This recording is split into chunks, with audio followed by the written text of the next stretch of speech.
Hi, I'm Dana. Welcome to this week's video blog. Today I want to talk about something called teething.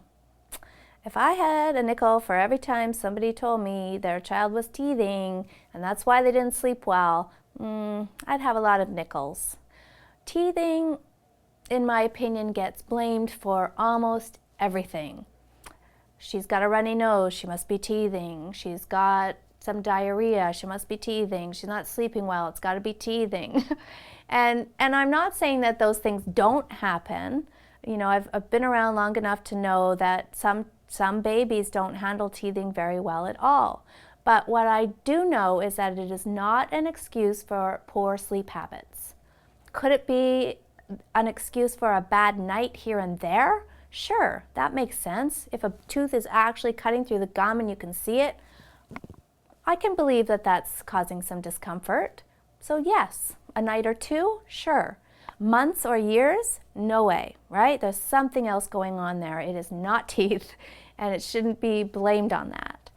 Now, another thing I hear all the time is, I don't know when to start the Sleep Sense program or any kind of sleep change because I think she's teething.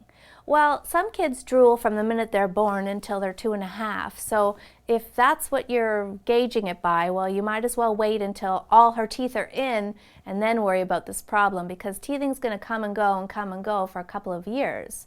So is it really legitimately teething? I'm doubtful, right?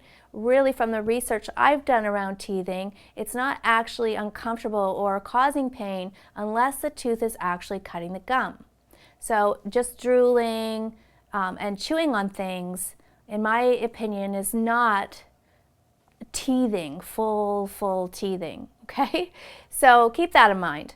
Also, there really is never going to be an opportune time to do this.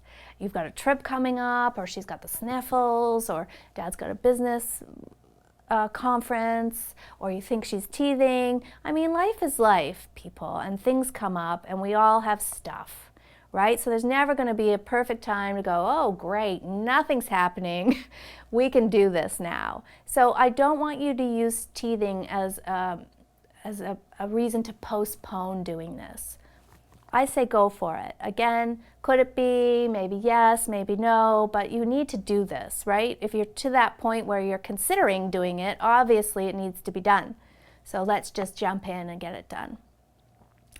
Now, good news is that when a child is sleeping well and is well rested, they're going to handle their teething much better than a child who's not. My kids, I never thought about their teething.